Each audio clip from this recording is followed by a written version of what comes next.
Well, welcome everybody. Welcome to today's Talk with Doc. Today is a talk that I've been very excited about.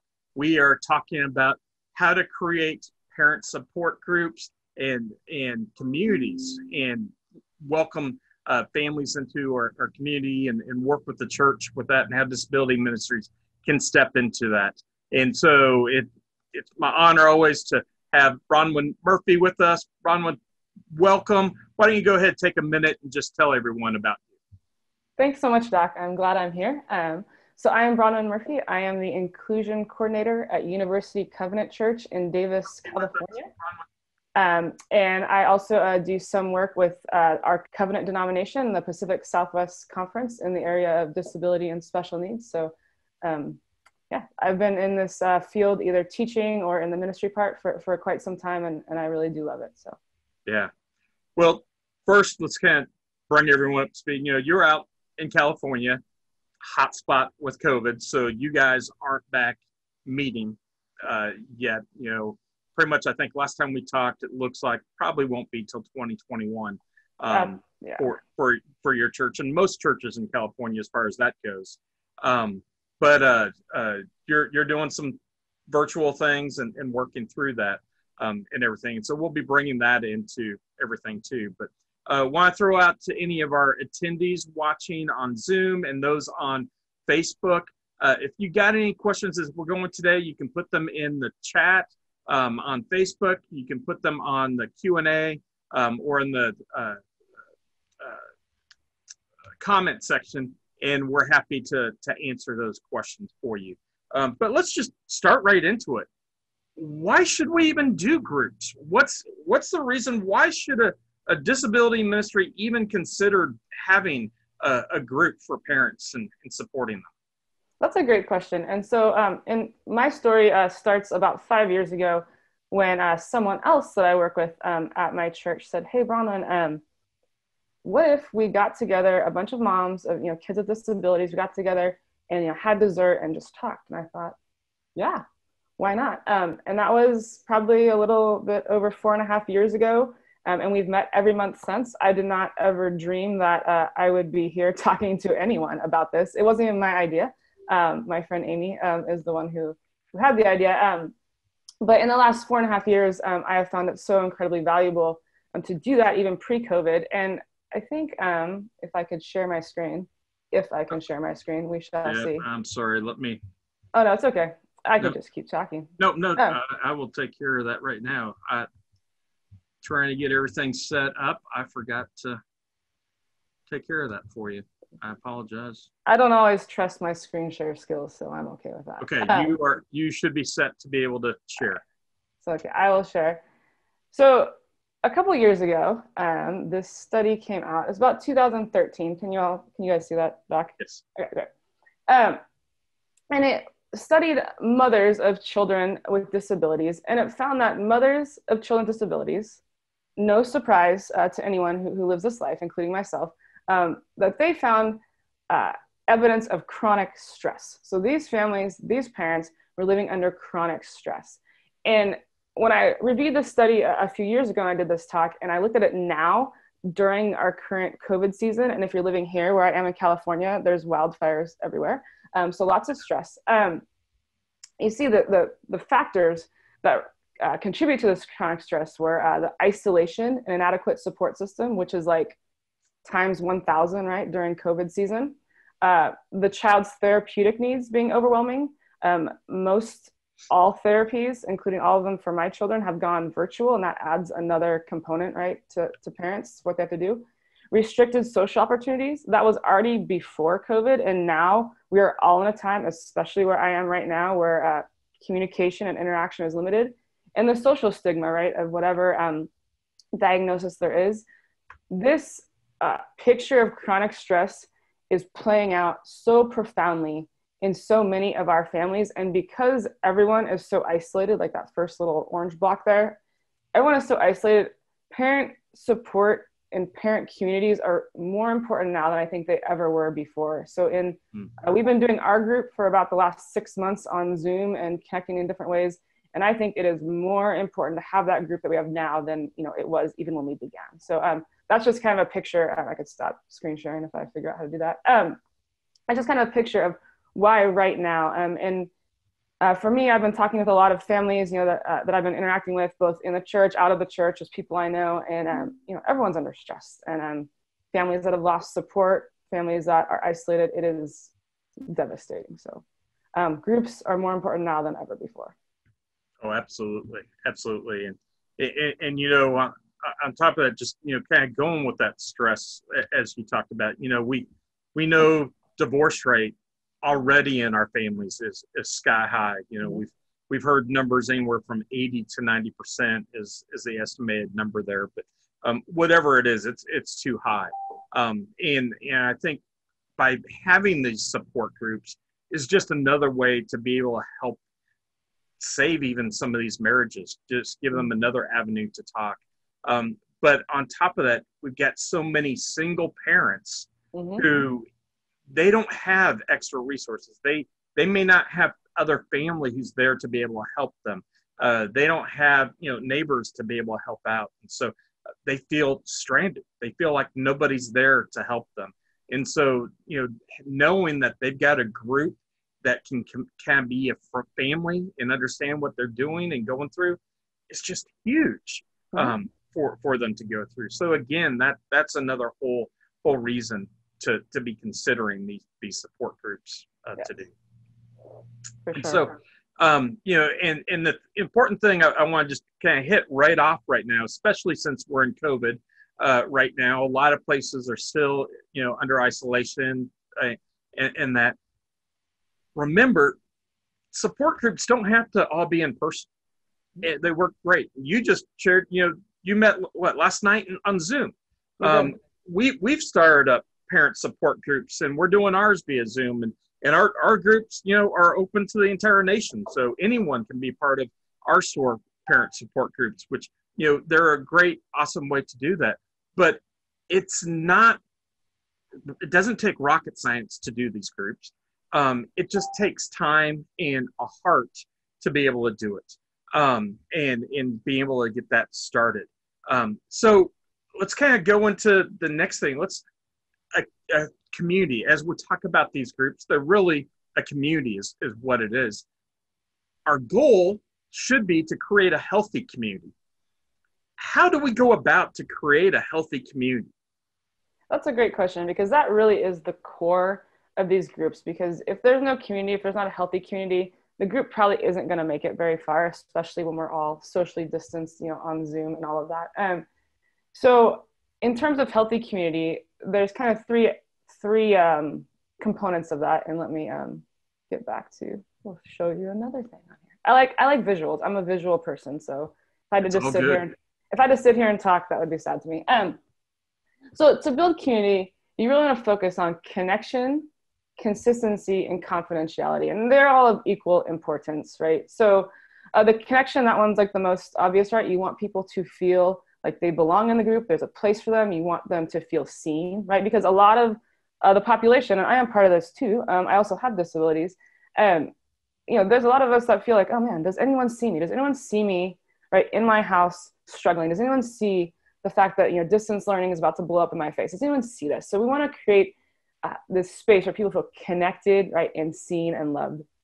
And we want to be consistent. So our group, the one that we've been going for a little while, we meet every third Thursday at 7:30. Actually, yesterday was the first time we met at 7:45 because I had another meeting. But 4.5 years in, we're able to shift 15 minutes here and there. But we meet every single third Thursday of the month at the same time, except last night. And I do think that really helps people. They know, like, okay, this is coming, and they can plan ahead, because there is a lot that changes, right, with families. Things come up and all of that. And so if they know, hey, every third Thursday, we're going to University Covenant, or we're signing on to Zoom, whatever we're doing, we can do that. I do help facilitate another group within our denomination. That's more of a regional one. So we've actually been on Zoom for a while because it's more regional.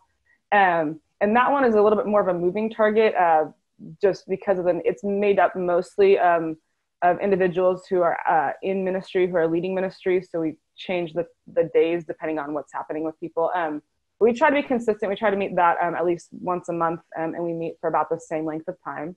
And then confidentiality, and this is incredibly important, right? Because this is supposed to be a space, right, where people can feel unburdened, right? Because I think the world does demand so much of us all the time, right? So people can come and they can feel unburdened. They can say, hey, I'm really struggling with this, or has anyone dealt with this, or I'm feeling this way, right? And a lot of times, and I know from personal experience, like these are not conversations that you would just have with anyone, right? You wouldn't just like have this conversation with the grocery checkout, person, or, whatever. And so these are things when people bring their things to this space, you want to make sure that it's safe, that they can share.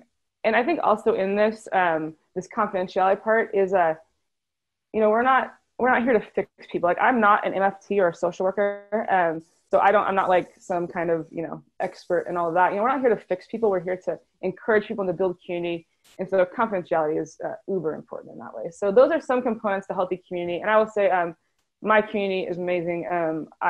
They have carried me through some really, hard times through this and in years past, through diagnoses, through, figuring out when to start medication or not, or whatever, IEPs, and just the day-to-day feelings. Like they have carried me through so much. And so I want to build that, for other people. Yeah, no, that's fantastic. And I'd say, the important thing is to find what works right for your group, for your church. Consistency. That consistency may be once a month. It could be a quarterly. It could be once a week. So there is no right or wrong answer. But what I would highly suggest for every disability ministry, special needs ministry out there, is to do something. It doesn't take a whole lot to do this. As far as starting it up, it doesn't take a lot of man hours and manpower to do it. It's not like you're putting on a huge event, like a respite night or something like that.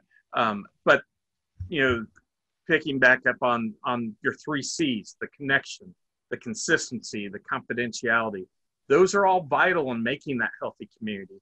But we got to make sure, especially on that confidentiality, that we make sure everybody knows, hey, what's talked about in this group stays in the group. We don't go sharing about it to anybody else. And we set that out there and let everybody know that. And it creates safety for everyone, where they then can feel like they're able to open up and share from their heart, and be vulnerable with it, so that they can heal if they need to heal, or try to get some answers to questions that they're trying to get. Right, because people, it's to be in a space where other people get it. I think Jonathan and Sarah McGuire have a group called Hope Anew, and their thing is like, I get it, I get it.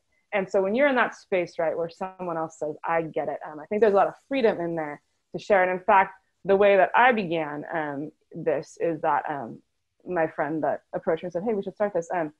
She came to me when I was going through all of my things with my kids, and she said, hey, I get this. And that was absolutely transformational for me to say, oh my gosh, like you understand, right? And here we are all these years later doing this. So yes, to make like the community is the core. Like everything else I'm going to talk about after that, like if there's not that healthy community, like it's just not going to happen. So and it's going to look different in every church. Like what works at University Covenant in Davis, or for the Pacific Southwest Conference of the Evangelical Covenant that I'm doing, that may not work for you. It may look totally different. The needs of your families, the needs of your community may be totally different. So this is in no way a prescription, to take, pick up and slap somewhere. I mean, it works great, but do be open and flexible to whatever the needs are. So.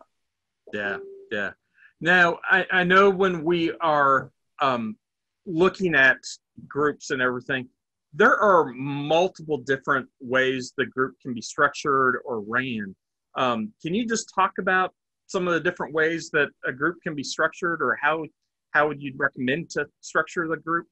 Absolutely. So this is actually my favorite visual here because it made sense to me. A lot of groups that I see are what I would call the facilitator-led model. So there's a facilitator, or maybe more than one, and there's a topic chosen. So they say, hey, this month we're talking about self-care, or this month we're talking about IEPs, or this month we're talking about therapies, whatever they're talking about. So the group goes in, right, with the knowledge of, hey, this is kind of where we're going with the group, and the group discusses the topic. I mean, this is like a very common, very effective way to do it. It kind of sets all the boundaries up, and people know what to expect, and people attend based on, like, yeah, I really want to talk about IEPs, I want to talk about self-care. There's like 100 things you could talk about. This is, if you want a lot of structure, I would recommend this. If you're the kind of person that likes to plan ahead and all that, I am not a person who wants to plan ahead. And actually the needs of our group kind of dictated this model, which I call the participant-led model. This is how we began, and it's kind of what works. So we do not have any pre-established topic. I will say, as the years have gone on, and so we have about, I would say 42, 43 people that are affiliated with our group that have come or participate. We do have a Facebook, closed Facebook group. But at any given month, there's probably 6 to 10, 11 people. So it's kind of this like potluck of things coming together. And so I don't pre-establish a topic. People come and we kind of facilitate a discussion. Over the years, we've gotten to know kind of, who has IEPs when, who's doing this, who's going through assessments. So we can kind of bring that up, as we meet. It's kind of a more organic way. So that we kind of facilitate out of that conversational flow. I would suggest, if this is the model you choose, to have two leaders, two facilitators. It's myself and my friend Amy. And Zoom is a little different, but when we do get a larger group, if we get more than 6 people, we usually split into 2 groups, 2 small groups to chat in the middle, and it's been great. So it is helpful to have another kind of facilitator there, someone who's a regular attender who can like track what's happening. This is the model that both of my groups are under, but that is also because that's what the needs are. There's a third model that I discovered in talking and reading things, and I would call it the Bible study structure model. So we don't follow a curriculum for ours. In fact, there are a large percentage of people that attend our group that don't attend our church or any church at all. So like the Bible study model doesn't really fit us, but it could fit you. Right. The Bible study model might be you have a weekly study, or maybe it's monthly or bi-weekly, however you do it. And you build in time there. Either maybe you say, hey, the third week of every month, we're going to go for it on building community and connecting. Or maybe you say, hey, for the last 15 minutes of every group, every week, we're going to do this together. This is good for if you want to go through some curriculum. There's any number of books out there that are geared to this. Diane Joko Kim has one called Unbroken Faith that people have gone through. There are many others. That's just the one I've looked at most recently, and it's excellent. So you can go through this depending on how much structure your group desires. And you might not know what you're going for at first. I kind of come into things a little bit less structured, I would say, than the majority population. But again, that kind of worked with our community.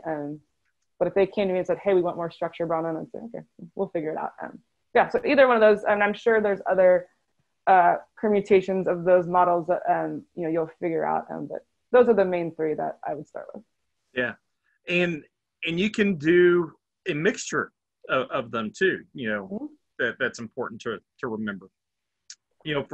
For us at SOAR, we're actually doing 2 different models with that. We are currently doing the Bible study structure model. We've got a current book study that we're doing right now. We've got one of our parents has written a book, and they're going through that and devotional along with it. And then, at the end, they spend time praying for one another. And it's, I want to say it's about a 12-week study they're going through. I think it'll be finishing up here mid to end of September.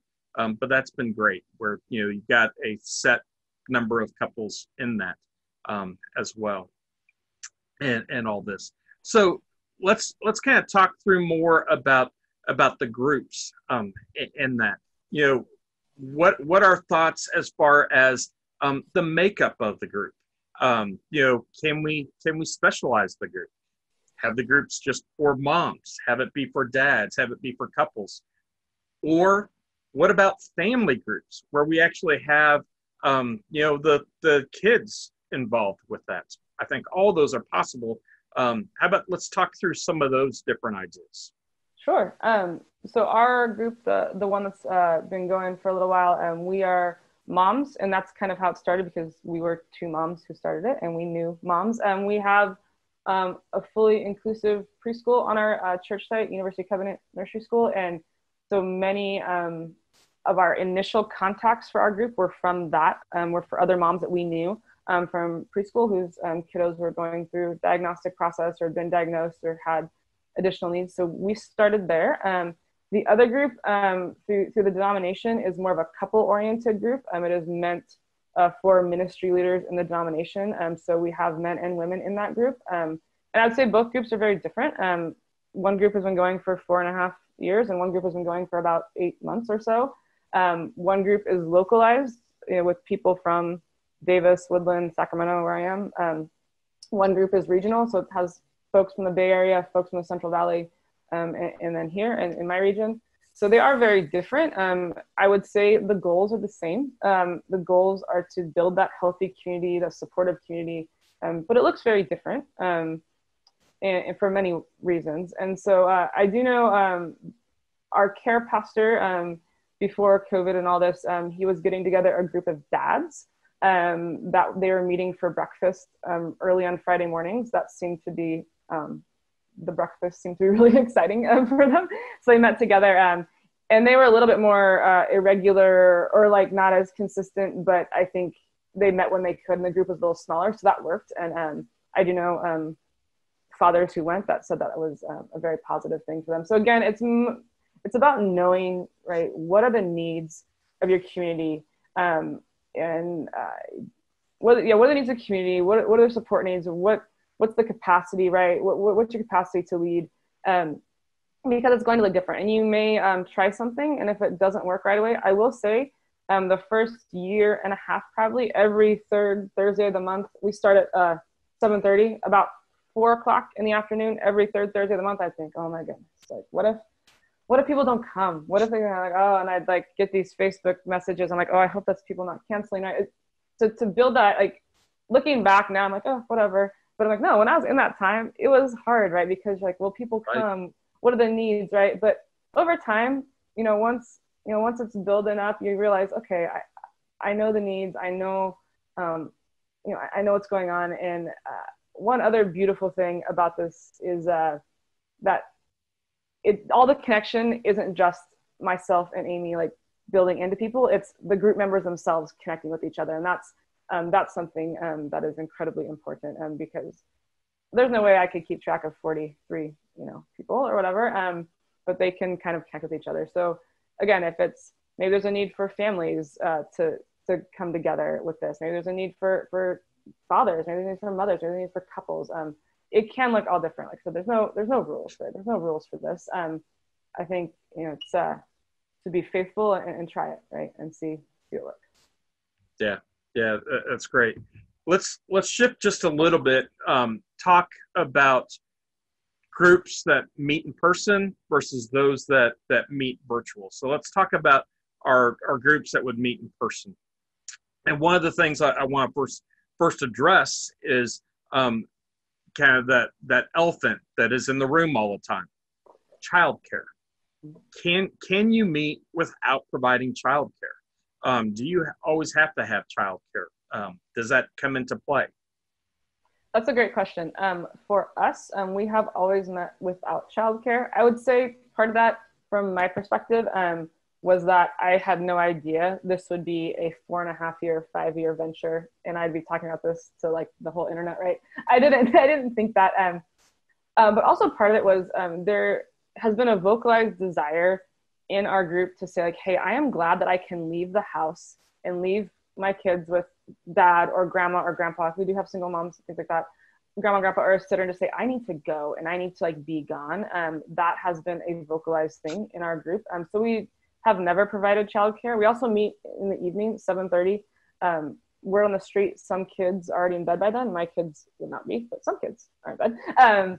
So again, this is, but if your population is one that says, hey, we really need childcare to make this happen, then by all means, go for that. Our other group, because it's virtual, it's always been kind of virtual because it's regional.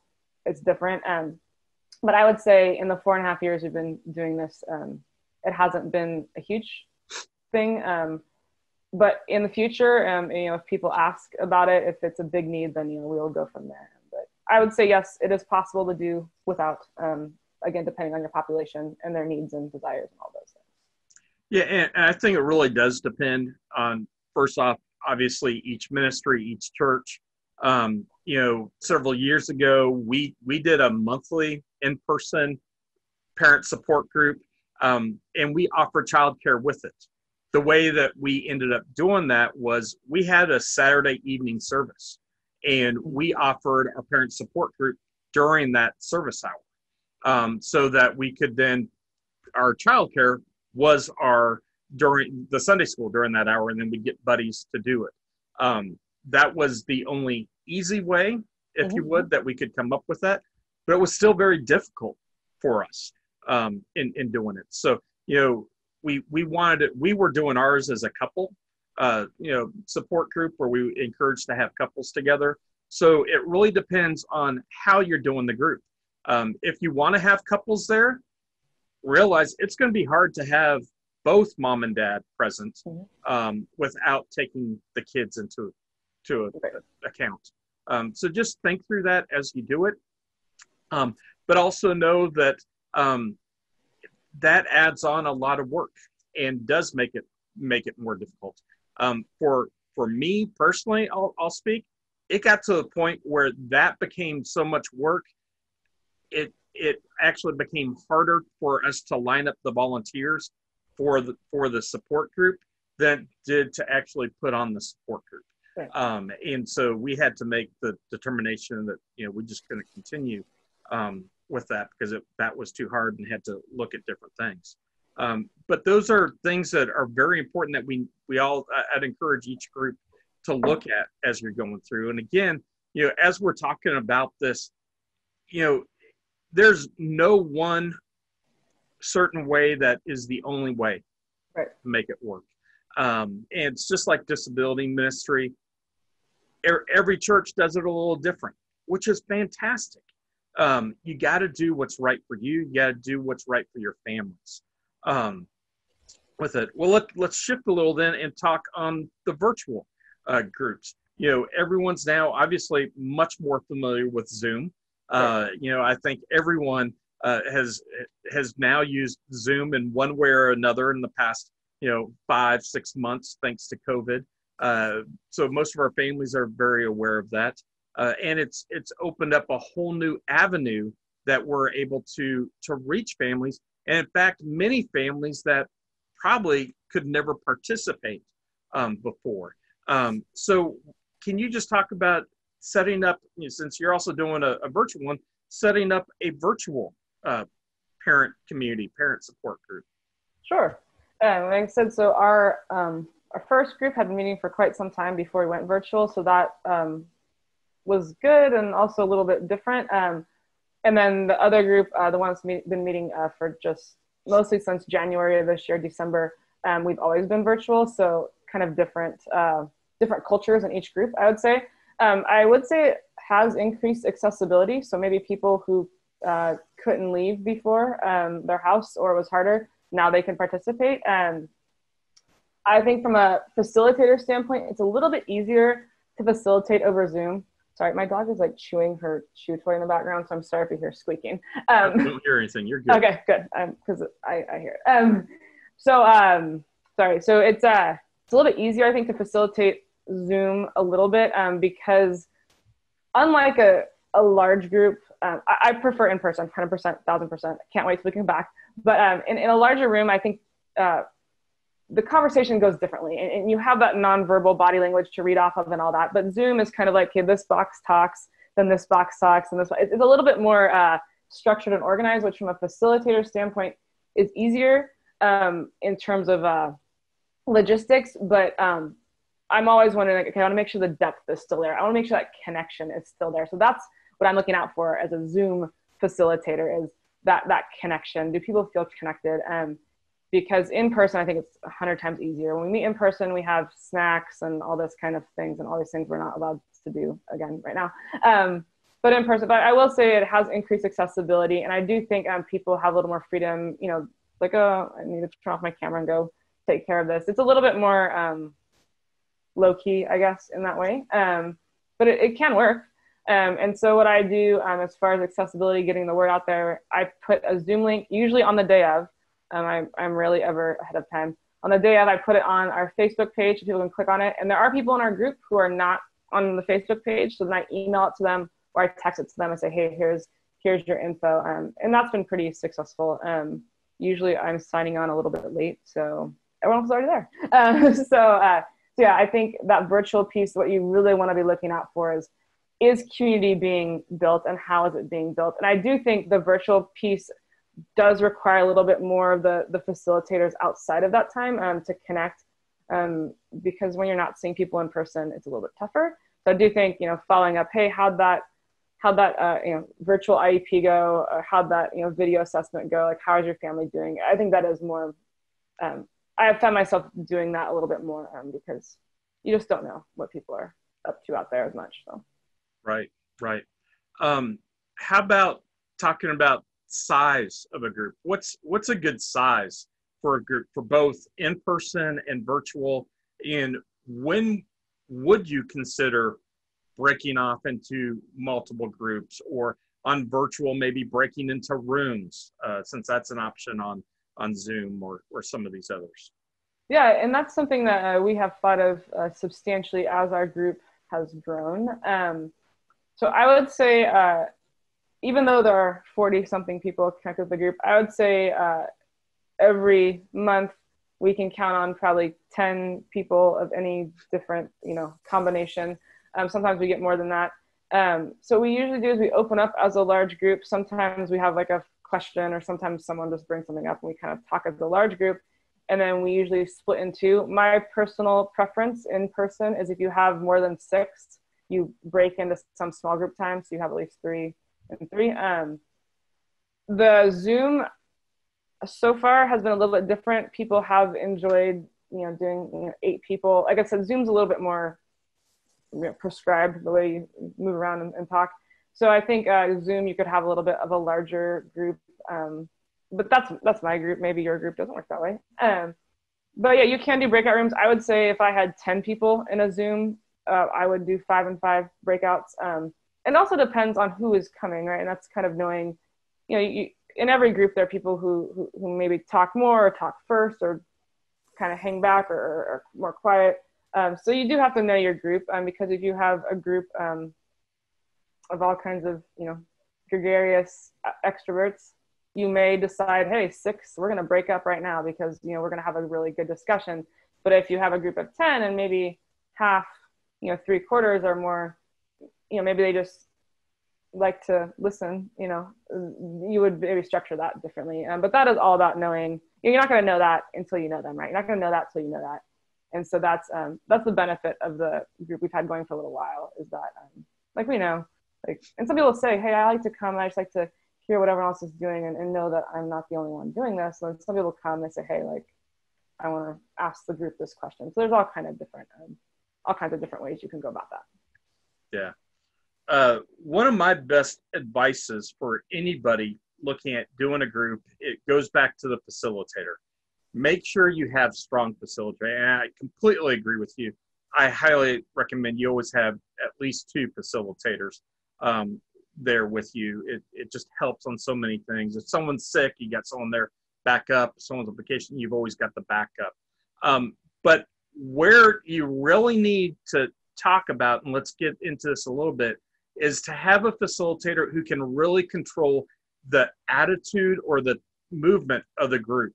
One thing that can happen so quickly in any support group setting, community setting, especially with our families with disabilities, is it can just come into a dump session where everyone just whines and complains, and it's just pure negativity. And that just rolls and can be a runaway freight train in a quick hurry. So let's talk about, one, how can a facilitator control a group? And then second part with that, how can a facilitator help when you've got that person in the group who is a talker, who just demands the conversation the whole time, and just it's always about them and won't allow anyone else to speak? Right. Those are great questions, and those are things that I spent like the first 2 years of this like really trying to like, oh, you know, because we don't require an RSVP. Like we are not where I live, we are not like an RSVP sort of society. You just like go and you're there, and that's awesome. So a lot of times I had no idea the number of people who was coming. It was kind of fun and exciting that way, but also, you know, a little bit more like, I'm not sure. So I would say that I think that's when the splitting up into smaller groups helps. I have found, not just in this, but in other groups I've been in, when the groups are a little bit smaller, there's a little bit more inherent turn taking going on. Because when you're talking as a group of 3, that's a lot more intimate, right, than a group of 11. And so I think the conversations are more organic that way, and people who maybe would not speak up in a group of 11 or 12 they would speak up in a group of 3. So I think being flexible and offering different groupings is helpful for that, in my experience, and not just this, but in group life in general. That has been helpful. Also at the very beginning, and I should be doing this more, honestly, but I haven't. At the beginning, you know, the groups, especially early on, we kind of set forth, here's kind of our goal, and here's these kind of expectations, and they were really short. It was like, you know, confidential, you know, encourage each other. It was very short, but just kind of setting it out there to say like, hey, like this is what the goal of the group is. Like we want everyone to feel seen, right? And I do think the groups have been very responsive to that. Like people, I think, have been really responsive to all that. But again, it is helpful to have 2 facilitators because we notice different things. Like we notice different things with people. And as time goes on, as you get people in the group that are coming, you know, pretty regularly, you'll know people's tendencies, and you'll know kind of what's going on. So you might say, you know, say the conversation is talking about, you know, IEPs or something like that. And, you know, someone's been talking about the IEP and then someone else is talking, and then you realize, oh, so-and-so hasn't said anything. So I might say, you know, whatever, like, you know, hey, Angela, like, how was Noah's IEP? Like, how'd that turn out? Because I know, right? So that kind of brings her into the conversation, right? So now she's talking about it. And I think that also some people they need that overt permission, right, to share in the group. Some people are going to be naturally sharing, and oftentimes what happens in our group, it hasn't quite happened over Zoom quite as much, but in person, you know, we might get someone who's there for the first time or who hasn't come in a while, and then there's people who come every month. So to try to balance out, hey, like, you know, this is your first time, we'd love to hear about you. So as a facilitator saying, we're going to tell you about us and why we're here, but we want to know why you're here. So kind of opening that door for them to feel like they're involved. Yes, I would say this is like the dance you do every time, right? It's the dance you do. And some months are like, I'm like, wow, that was easy on the brain, right? And also depending on what I have going on, like maybe, I think one of the hard things about being a facilitator is sometimes I'm like, wow, my whole life is a little bit nuts in this area.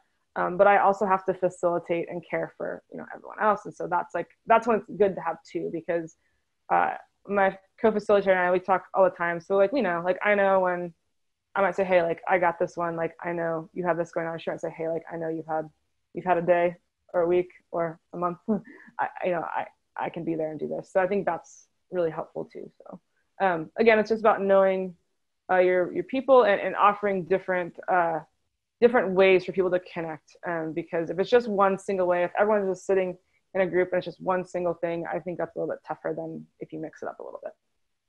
Yeah, that's good. And I think it's important for any facilitator to try to keep the whole group involved, and you know, get the others to jump in as well. Now let's you know, talk about the promotion of the event. What's a good way to get the word out, to get people signed up, and then not just that, to remind them about it. You know, what I find a lot, you know, oh, they signed up, you know, may have signed up a week prior for it, but then, oh, it's Thursday night, 7:30, and they forgot all about it. You know, they remembered the next day and like, oh, snap.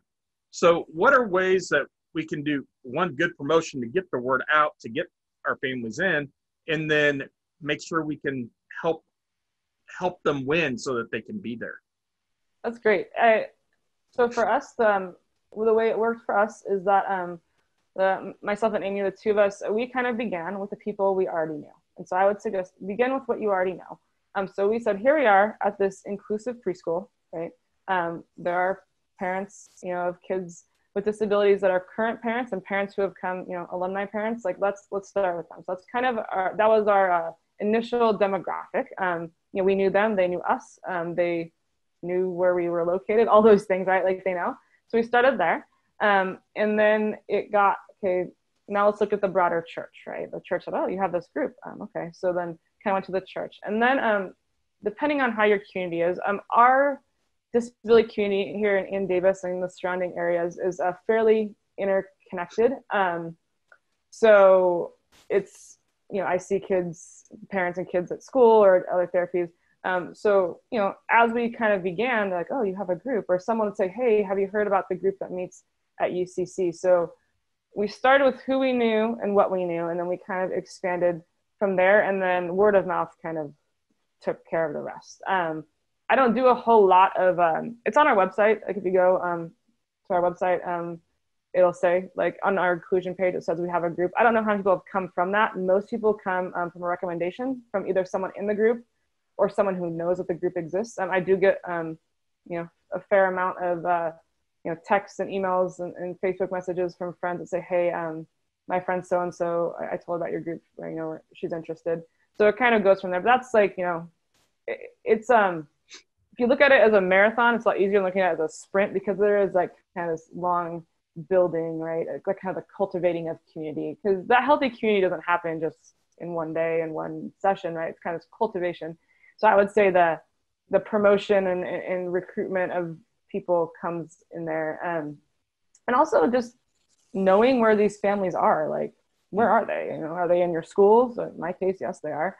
Are they in your schools? Are they in, like my kids all have their therapies. Like, are they, these families are there, right? Where are they? And so to have some connection to those places, say, hey, like, I want to invite you into this.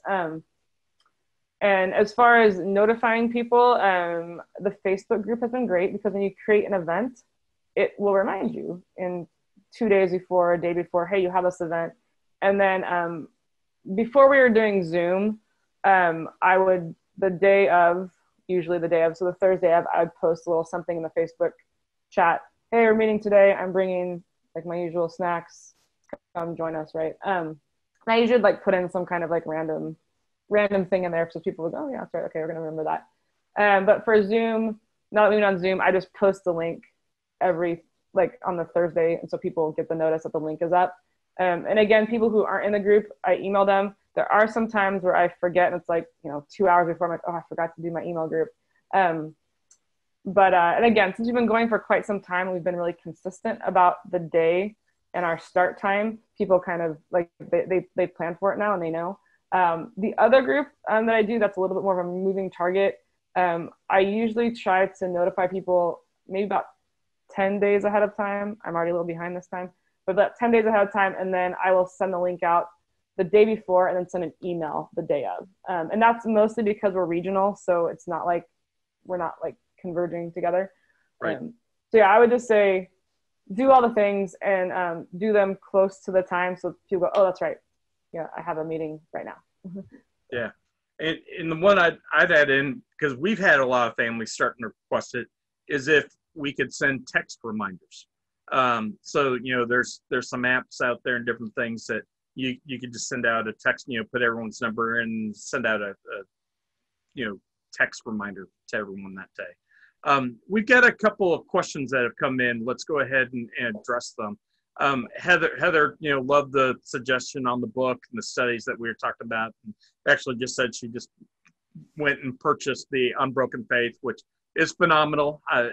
Personally for me, I bought an entire case of those books, and every family with a new diagnosis, I give them that book. So I think that's a fabulous book. But the question is, are there other great resources out there that you can think of or recommend? Any come to mind for you? I've got a couple that I'm thinking of. I'm like, oh, this is when I wish I was in my office. So I could just like look at the shelf. I know there is a book that I've started into it that I haven't finished. It's called Suffering Strong, and it's 99 Balloons. Yep. The respite. Actually, they sent that to me. I've been impressed with what I've seen so far. There's all kinds. I can, if it's helpful, Doc, I can pull my life together after this and get a list of things and send it to you if you want to post it. That'd be great. Yeah. Go ahead. I was going to say, a couple books that I can think of that are good. One, would be great if you do a couples, meeting. And that is the book by Joe and Cindy Farini. Yes. Their new book, Love Always. It's fabulous. It's actually set up to do a study with it and just fantastic. But Love Always, and the always is ALL-ways with it. And that's a phenomenal book. But there's a bunch of, there are just so many books if you want to do a book study out there. Sandra Peoples has a couple of good books out. I want to say one of her books is, I think it's Held. Yes. Is that right? There's Held and Unexpected Blessings, I think. Yes, Unexpected. Yes, thank you. So Unexpected Blessings is a great one, and then Held is the other one. So both of those are good ones that you could do. So those are a few there. And I'm trying to look across the room, see my bookshelf. My eyes are just not good enough to be able to read the books. But there are a lot of other good books, out there. I think Lisa Jameson from Walk Right In Ministries has some as well. I know I've talked to her about some of that stuff. Because since I don't do the curriculum part, I'm probably not reading as much as other people would be reading. But I do know there are some phenomenal people who work in disability ministry alongside Doc and I that are also parents, or they themselves have disabilities, and they have written and done some amazing things. So there is so much out there. I recommend, going for it and seeing what works for you. Yeah, there's another book called Radical Inclusion, written by, oh my gosh, I just blanked on her name. She's from out in California. She's spoken at our conference the last few years too. Oh my gosh, that is horrible. But Radical Inclusion is another good one, just talking about how we can, include our kids in everything there. But let's jump on. Al is from New Jersey, from Liquid Church, and he shared that their church has tried a bunch of different formats, including during a service, during weeknights, and both with volunteer childcare. No system has worked for everybody, and I'll say amen to that. That's the one thing you've got to realize. You're never going to find anything that works for everybody. He said, though, that he and his wife, they like Zoom weekly on Tuesday nights from 9 to 10 o'clock Eastern time for them. Some kids are awake and show up on the screen, but people can now participate with that. So that's the important thing that I think we need to think through and talk. Remind everyone is you're never going to find something that works 100% for your people. So it's finding what works the best and going with that, trying to get what works for the most people. Right. And you may end up needing to do multiple groups. So that's a way to think through it. It may be, once we're able to be back in person, that you have an in-person group, and then that you also have a virtual group. Finding the day and the time, oh my gosh, that is a hard one. I think you said your Thursdays at 7:30 p.m. It's what I suggest would be survey your families. Just send out a survey. Say, hey, we're looking to do a group. What day, what time? Or just do a poll and give them times and let them have suggestions. Right. That part about, if you try to make one thing to fit everyone, you're going to be working pretty hard for a long time, because it's not. And I think the other part of this is what works maybe toward the beginning might not work 2 years into it, depending on the makeup of your group. So I think as a facilitator, if you're the one, if your name's on this, right, you're the one with your name on it. You do have to be constantly looking at what are the needs of my families, what are the needs of this group, because I think if we decide, okay, we're gonna start, and this is the way it's gonna be from here till eternity, it's not gonna work. So just to keep, I think about my own group, right, that I'm in. We probably will have a point where we have some in person and some virtual, and I'm not exactly sure how that's gonna look yet, or when that's gonna happen. But I do see that being a need, right? Is there gonna be some families who are not going to come back to anything in person? There's going to be families who are dying to come back in person. And so to serve both of them, right, to care for both and to serve both. But that's like not something I thought about, 2-3 years ago. We're just like, oh, here's what we're doing. So I think being open, being flexible, and honestly, all of this has been God moving the way he's moving. And I'm just kind of following that, right? Like I never dreamed that our one dessert night back long ago would turn into anything worth anything that anyone else would want to hear from me for. And so I say the best thing you could do as a facilitator, other than get a second person to help you, I fully believe in that, a second person that believes in you, that believes in the ministry, because like that changed my whole thing, is to follow where God is going. Because what you think the group might be, or what your dreams are for the group, maybe God has something totally different. And I know it's a hard place to be as ministry leaders. We want to have this like plan, and we want to like go report to leadership. Here's my 5-year plan. I'm like, I could do a 5-day plan. But I think right. Following God and God bringing in people, like we have a number of people in our group, a number of people who do not attend church at all, or who do not attend like maybe church on the regular. And that's the population that God's like, hey, like here we are, right? And that's great. I usually close the group in prayer, and I tell people like when they join, hey, like, because a lot of times they say, oh, is this like you have to be a member of the church to come, you have to be a Christian to come? And I say, no, you don't have to be either. You can be, but you don't have to be. I say I do close the group in prayer, but I'm not going to make it awkward. That's what I just tell them straight up. I'm not going to make it awkward or weird. Like, do as you wish. And no one has pushed back on that.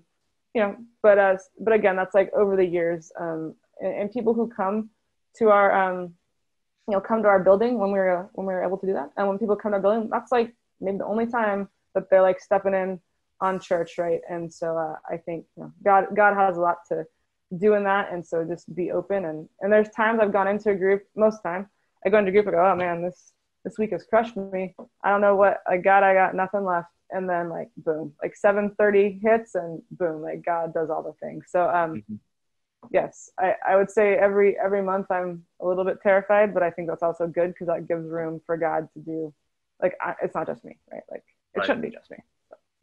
Right. Well, Susan also just shared that she really loves our idea about being more organic. Her second thought is actually she felt more connected just because of Zoom. Her husband works a lot of hours, and it's actually giving her the ability to get connected, even though her daughter's with her. So that's again, what I really believe is a benefit of COVID. One of the blessings is we've learned more about Zoom in doing that more. I think Zoom needs some positive PR. So Susan, that's awesome. I love it. When because most people are like, oh, Zoom. But again, like it is connecting people that would not otherwise be connected, right? Like last night, our group met, and it was over Zoom, and it was actually really fun. It was really fun. It was really real.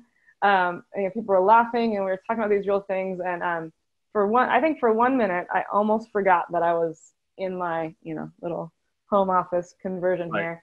But I think again, that's like God doing His thing, right? That was not. None of this is because of me. I just make the PowerPoint slides, but that's not hard.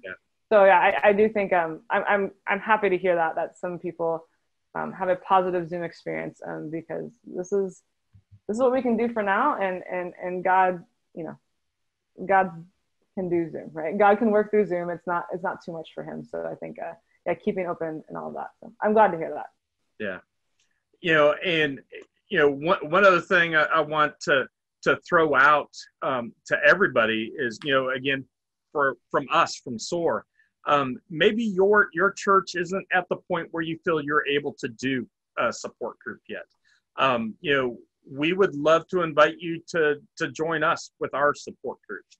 We're trying to get those up and going. We've got two amazing ladies, two moms, Georgia Mueller and Eileen Jimenez Morales, who they're actually both are on my board. They're both parents. They both have been active in our ministry for years. And they both have an amazing heart for families, for parents, and just amazing facilitators. And so I'd encourage you to reach out to us and be part of that. One other thing we're trying to take and go to the next level with things that I'll share here is we want to start creating a parent mentoring program. And again, we're going to open that up to the entire country and every church with that. It's just like these groups, but parents desperately, especially when you get a brand new diagnosis and your world is turned upside down, you don't know what to do. You don't know where to go or how to do anything. And so you sit there and you want to try to figure out how or where or what.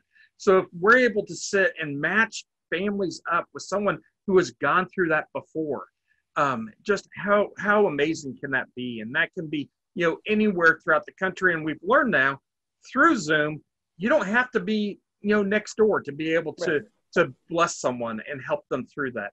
So, if you're interested in being part of a parent mentorship, as we're just starting all the groundwork to start all that up, contact us. You can email us at info@SOAR Special Needs. Again, SOAR is SOAR, SOAR Special Needs, info@SOAR Special Needs, and we'd love to talk with you about that. But there's so many great things.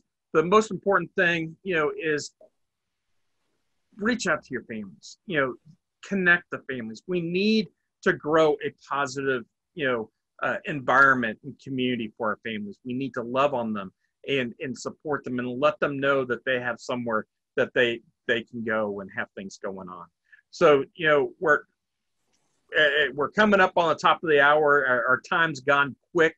It always does. There's so many more things we could have talked about too.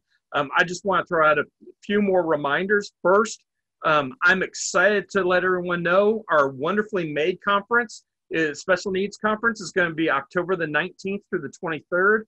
It is online. Registration's open. It's virtual.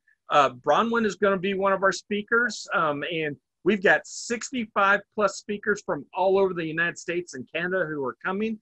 We're hoping to have between 500 and 1,000 attendees at it.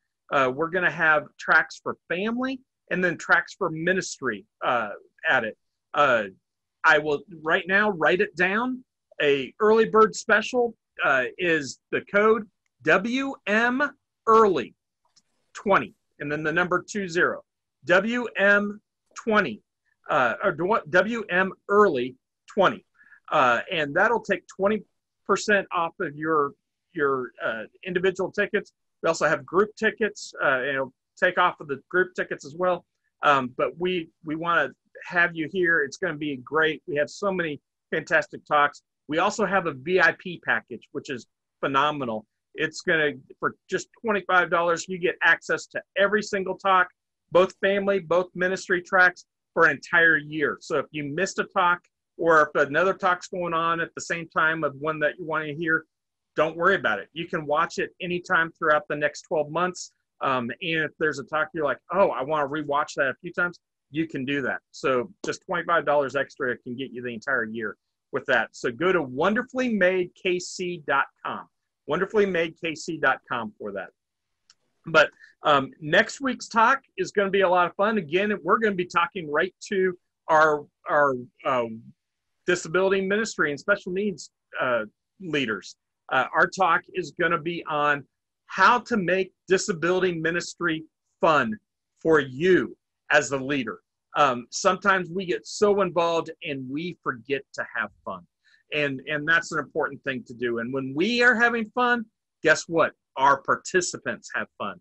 And my guest for that is going to be Amy Kendall from Saddleback. She is a hoot. I promise there will be laughs and a lot of fun next week. So come on out back for that. We'll have registration up for that this afternoon. But Again, Bronwyn, thank you so much. Parting shot. Last things you'd like to share with everyone with parent support groups and communities. I would say stay faithful, because like I said, the first 2 years, I was like, hey, God, is this going to work this month? It's going to work this month. And again, my co-leader, I'd say, Amy, like, okay, let's go. But, we stayed faithful, and, we have people that are maybe not connected elsewhere, especially right now. And, God, every month, for every third Thursday of the month at 7:30, God shows up every single time.